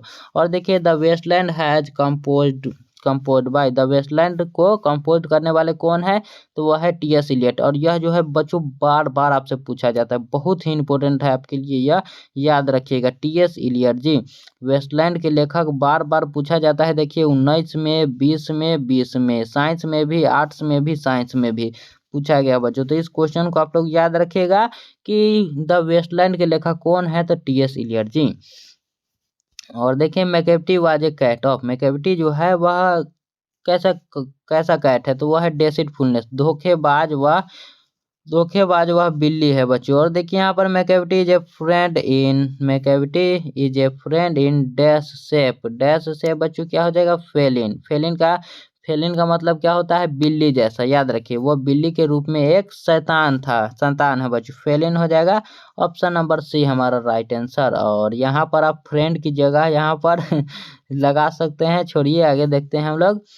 फ्रेंड की जगह पर फाइंड, इस प्रकार से शैतान होता है। और देखिए यहाँ पर आज वेडनेसडे इज रिटन बाय यहाँ पर क्या हो जाएगा, टी.एस. इलियट। आज वेडनेसडे के भी लेखक हमारे हैं टी.एस. इलियट जी। और चलिए द वेस्टलैंड भी अगर आपसे पूछा जाए तो वह भी आप लोग टी.एस. इलियट जी लगाएंगे। और देखिए अगले नंबर क्वेश्चन पर अब हम लोग बढ़ चुके हैं जिसका नाम है फायर हिम। तो चलिए उसे भी अब हम लोग देख ही लेते हैं। तो फायर हिम के लेखक है के.एन. दारूवाला जी। यहाँ पर option number C right answer हो जाएगा। यह जो है बच्चों यह पारसी धर्म से थे। पारसी जिसे जोरोस्ट्रियन भी कहा जाता है। और यहाँ जो है जब कोई अगर व्यक्ति मर जाए तो इसे टावर ऑफ साइलेंस में वहाँ पर रख दिया जाता है बच्चों, जलाया नहीं जाता है उस धर्म में। देखिए यहाँ पर कि K. N.. Daruwalla is an dash poet. K. N.. Daruwalla जो है बच्चों वह इंडो एंग्लियन पोइट है बच्चों, याद रखिए। और भारत के ही थे वो भी। देखिए the redness of the fire appears dash to the poet. यहाँ पर देखिए आग की जो लालिमा होती है, आग की लालिमा कवि को क्या लगता है, वह क्रूर लगता है। वह क्या लगता है बच्चों, वह बहुत ही क्रूर लगती है, क्योंकि वह लाशों को बेरहमी से जला देती है। आग तो बेसिकली है कि वह किसी भी चीज को जला ही देगा, जैसे बिना चटनी के समोसा क्रूर लगता है, वैसे ही यहाँ पर। और देखिए यहाँ पर क्या हो जाएगा, ऑप्शन नंबर बी हमारा right answer. Option number B यहाँ पर क्रूर लगता है कौन, तो लेखक को क्रूर लगता है आग, और वह जो है अपने पहले बच्चों को यहाँ पर आग में जला देते हैं, क्योंकि टावर ऑफ साइलेंस जो है वो बहुत हजारों किलोमीटर दूर होता है, थाउजेंड ऑफ मील्स दूर होता है। और dash swears to save fire from the scene of forgiving, scene of forgiving बच्चों। यहाँ पर सभी कवि ने बच्चों जो है वह कसम खाई उस वक्त से, कवि ने जब वह देखा उस वक्त से वह कसम खाई कि वह आग को उसको आग में फिर अब अपने किसी को भी नहीं जलने देगा। याद रखिएगा, किसी को भी अब जलने नहीं देगा, बल्कि वह अब किसी भी प्रकार से टावर ऑफ साइलेंस में भी लेकर जाएगा। ऑप्शन नंबर बी हमारा राइट आंसर हो गया। और देखिए यहाँ पर कि the dash forgets its dead, dash the dash forget it's dead बच्चों, तो यहाँ पर क्या हो जाएगा, फायर हो जाएगा, क्या हो जाएगा, आग हो जाएगा बच्चों, याद रखिए। और यहाँ पर देखिए कि हु हैज क्या है बच्चों, violated the tradition of religion by cremating, यानी कि पारसी धर्म में जलाना मना है, यह तो आपको मालूम होगा, लेकिन मजबूरी में कवि जो है अपने पहले बच्चे को आग के हवाले कर दिया था। उन्होंने धर्म की परंपरा को मतलब तोड़ दिया था, क्योंकि जो है वह बहुत दूर था। कौन, तो केकेएन दारूवाला जी बच्चों। और इसी वक्त का इसी चीज के लिए उनको पछतावा होता है। और सबका जो बच्चों है वह अलग अलग धर्म है, सब अलग अलग तरीके से किसी भी चीज को करते हैं, उनके लिए वही सही, हमारे लिए अपना धर्म सही, तो हमारे लिए तो वही सही है, यही सही है बच्चों जो यहाँ पर चलता है, आग से जलाया जाता है। Tower of silence is related to, tower of silence जो है वह किससे रिलेटेड है बच्चों, तो यह है पारसी धर्म से, पारसी धर्म से बच्चों। और देखिए यहाँ पर कि who has compose the poem fire him, fire him के लेखक कौन है बच्चों, तो वह है KKN Daruwalla ji. Option number A हमारा राइट आंसर।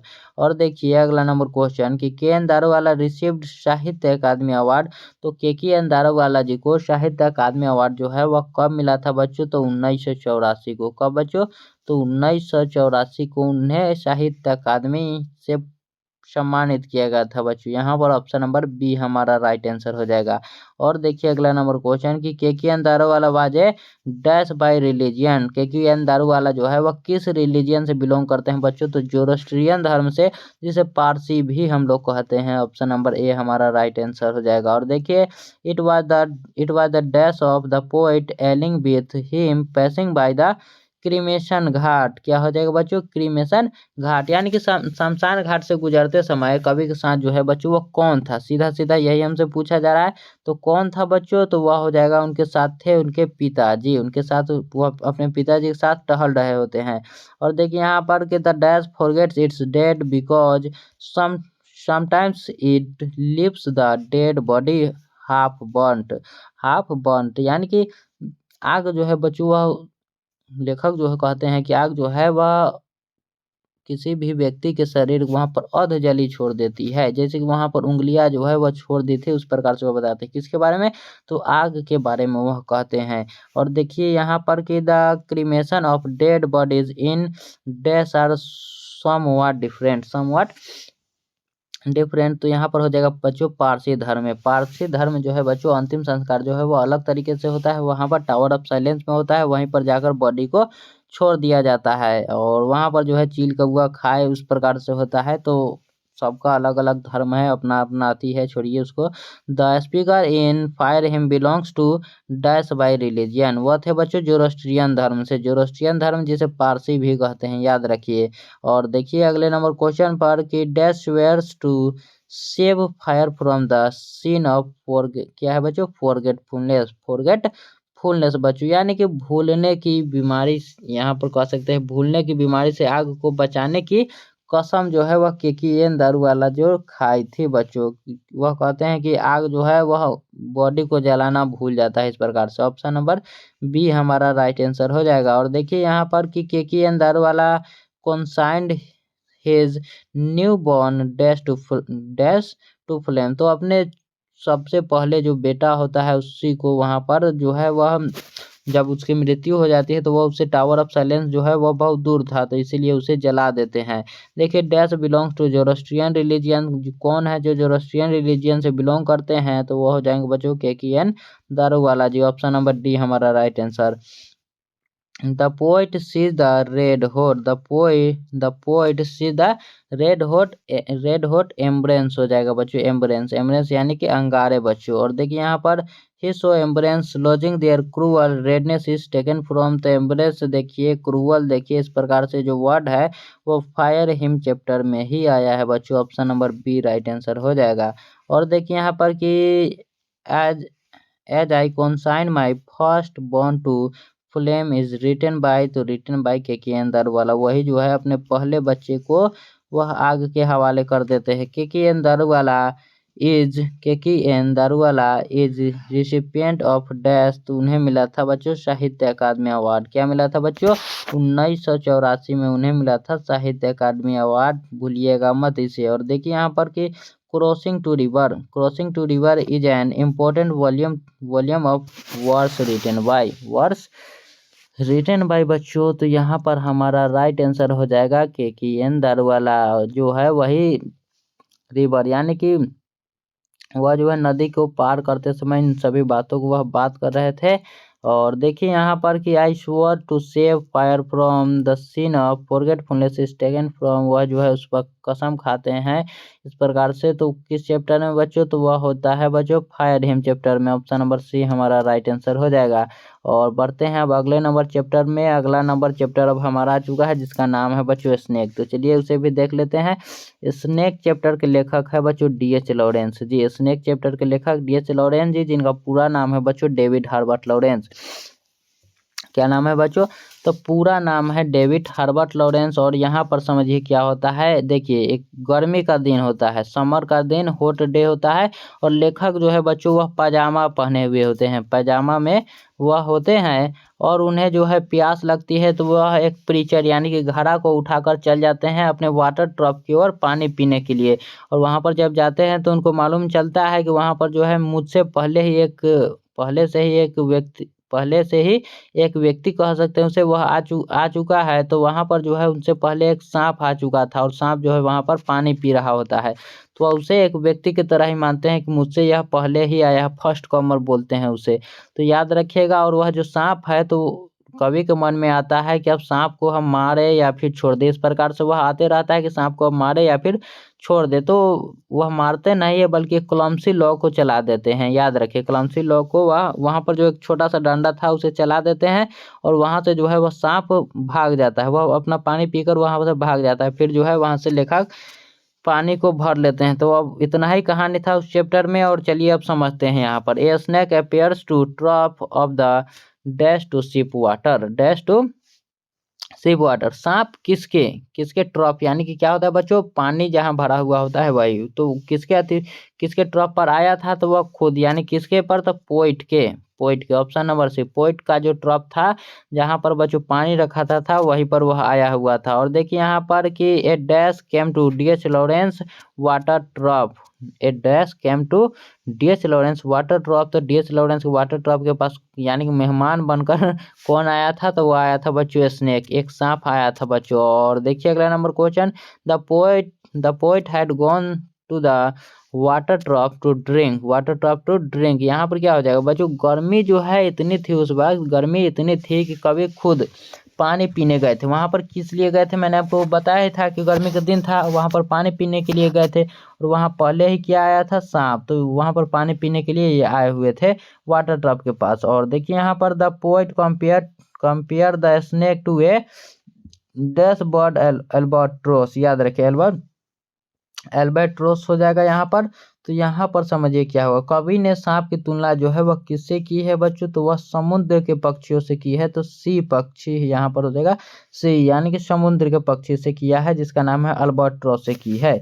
और देखिए अगला नंबर क्वेश्चन क्या है कि who wanted to kill a snake, wanted to kill a snake, कौन जो है बच्चों वह चाहता था स्नेक को मारना। कवि के अंदर जो है एक बार दिमाग में आता है, यानी कि उसका जो एजुकेशन सिस्टम जो है वो कह रही थी कि इस सांप को मार दो, इस सांप को क्या करो मार दो, पर उनका जो दिल कह रहा था कि नहीं इसे मत मारो। इस प्रकार से उसके अंदर चल रहा था मार दो मत मारो, मार दो मत मारो। अंत में जो है पोइट उसे एक एक मैंने आपको बताया था कि एक डंडा चला देता है, तो यहाँ पर द पोइट हो जाएगा। यहाँ पर ऑप्शन नंबर ए, मारने की कोशिश तो करता ही है एक डंडा चलाकर, लेकिन मारता नहीं है बच्चों। देखिए यहाँ पर कि in the poem snake snake Lawrence exalt the values of dash life, तो वह प्रिमिटिव लाइफ को यहाँ पर दिखाता है। किसको बच्चों, पुराने यहाँ पर प्राकृतिक जीवन को दर्शाता है। ऑप्शन नंबर ए हमारा राइट आंसर हो जाएगा।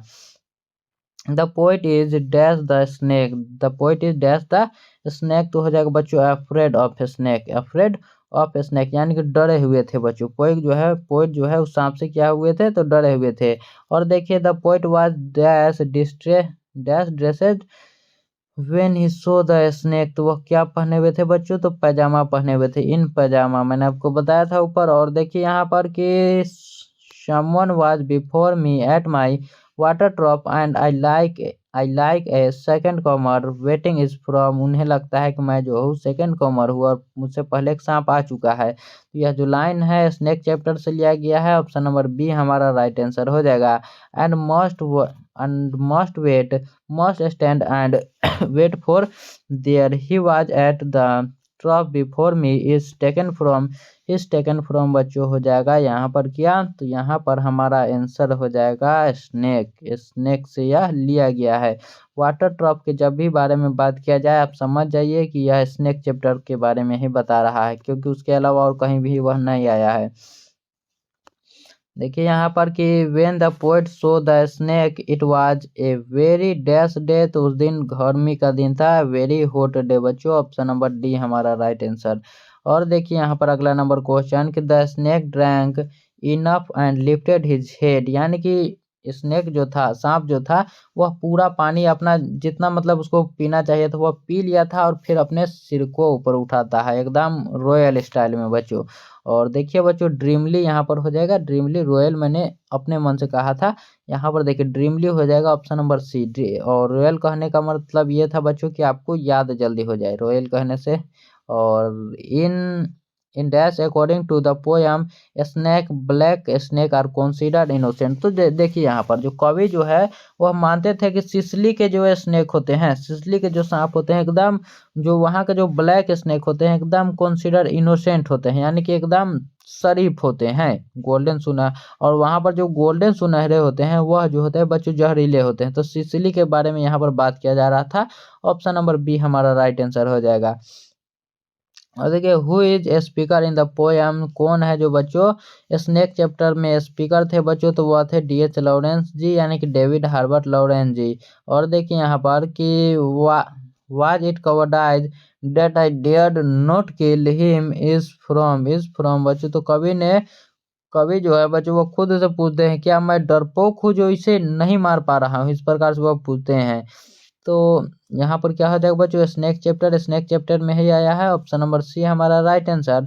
और देखिए and stopped and drank a little more is from बच्चों, ये भी स्नेक चैप्टर में आया है। ऑप्शन नंबर सी हमारा राइट आंसर। और देखिए अगला नंबर क्वेश्चन के the snake same like a dash in, क्या हो जाएगा बच्चों, तो उससे वह क्या मानते हैं, किंग मानते हैं, एक राजा की तरह उस सांप को वह मानते हैं बच्चों। वह कहाँ के राजा ये भी समझिए, कवि को मतलब जो है वह सांप जो है वह राजा जैसा लगा था, वह भी एग्जाइल देश का, कहाँ का बच्चों, एग्जाइल का, वहाँ वह राजा लगा था उसे, याद रखिएगा। और देखिए अगला नंबर क्वेश्चन कि a dash is mention in the poem snake, snake chapter में बच्चों किस ट्री की यहाँ पर चर्चा किया गया है, तो कार्बो ट्री का, याद रखिए कैरब ट्री या फिर कार्बो ट्री लिखा हो आप लोग लगा दीजिएगा, यहाँ पर ऑप्शन नंबर सी में दिया है। और देखिए यहाँ पर कि the speaker had a desire to talk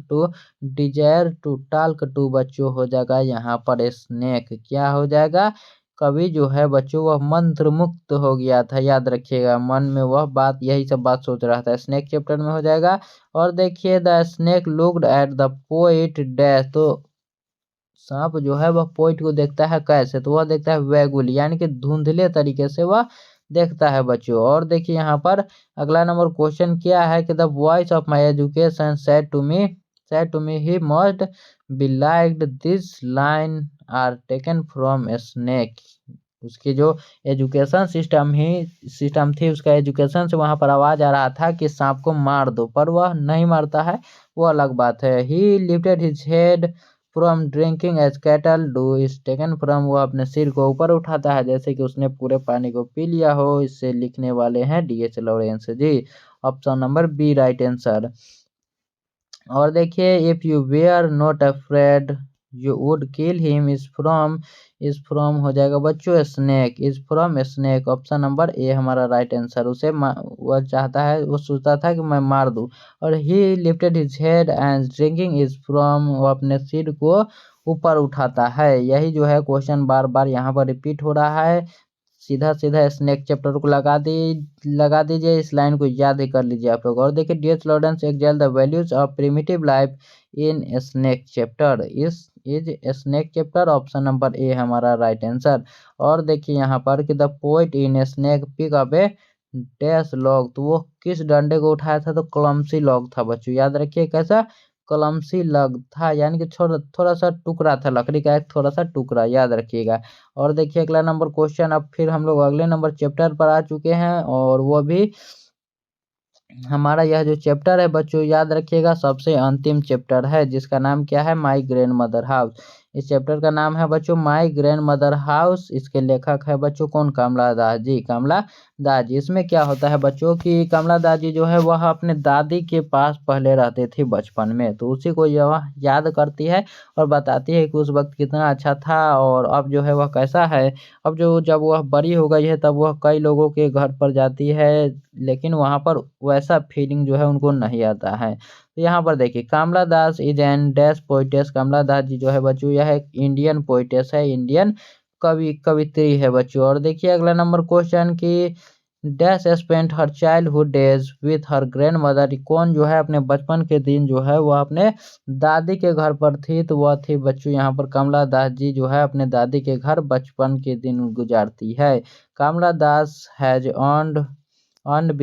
earned a respectable place in both English and literature, तो डैश लिटरेचर तो मलयालम लिटरेचर हो जाएगा। कमला दास जी जो है बच्चों अंग्रेजी के साथ साथ मलयालम भाषा में भी लिखती थी बच्चों, ये भी याद रखिएगा। और देखिए अगला नंबर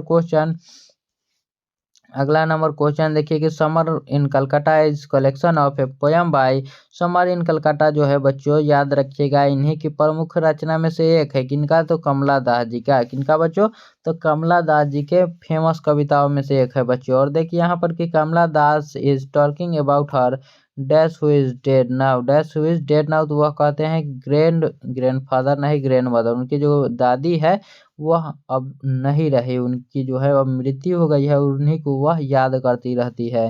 देखिए Kamala Das remember the happy days spent in the sweet company of her grandmother house, बच्चों अपने दादी के घर के दिनों की बातों को वह याद कर रही होती है।